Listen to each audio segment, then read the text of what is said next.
Hey guys, so last night you saw my street workout that I've been doing for the last couple of weeks. I didn't give you any intro or anything, just purely an action video. I want to describe a little bit about that. It was just as an afterthought, but you know, I spoke this last week pretty frequently on the idea of training in your environment, in context, because it's important. This morning, Elizabeth and I went and took a hike down on South Mountain here in Phoenix.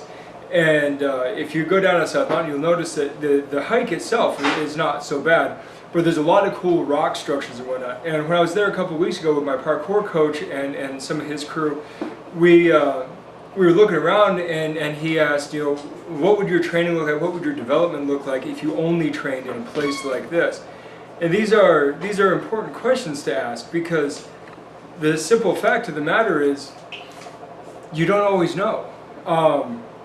You know, I would contend that you need the laboratory conditions, that you need time for formal, symmetrical, controlled movement practice, because all movement is a skill, no matter how simple, and you want to develop it evenly and correctly before you start applying additional chaos to it.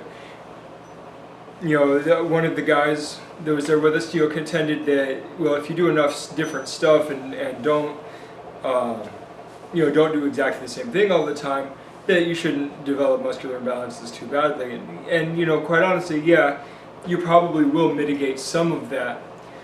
But it's a good idea to be able to find nice, even surfaces. You saw me doing pull-ups on the staircase railing at a place. It's a nice, even surface. Doing pulls on the wall, it's nice and even. I even switched feet, as you saw, so that I don't overdevelop one side over the other. I try to do things as bilaterally or unilaterally, evenly, you know, as possible. I try not to do things so much on one side and then forget about the other.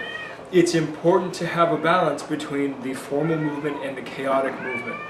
You need the chaotic movement. You need to be able to feel and assess how you move in an environment that is not so nice. In fact, you saw the precision jump across the boulders. It was not a nice landing. It was sideways, and you know, the starting platform was not even. Sometimes you play and you do stuff like that, and that's good. But if I only ever did precision jumps from there, I would develop a muscular imbalance simply for the fact that it's uneven ground both on the takeoff and the landing. I would be developing the muscles where one leg is pushing more than the other. One leg is taking the impact more than the other. So just start thinking about the balance and whatnot, and think about it in terms of development and application. Development and application. Formal movement is development. Chaos training or context training is application. Development is important in and of itself. Can you develop under chaotic circumstances? Absolutely. But this is also... Thanks, Luna. This is also the part where people get into trouble. People who do nothing but play or nothing but labor tend to develop only on their strong... I shouldn't say only. Predominantly on their strong side. Because when you're just playing, when you're just laboring, you tend towards your strong side unless you take conscious effort to work the other side as well. So it's important to have the formal movement, the laboratory training, simply for strong development. But if you stay in the laboratory, you never get a taste for everything else. It's important to get out of the lab and get out into the environment and see how things really work.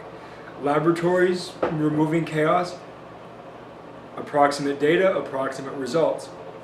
Chaos environment, unpredictable results, but you get a better feel for what's going on and you start seeing patterns and whatnot that you don't see when you're in the chaos removed environment.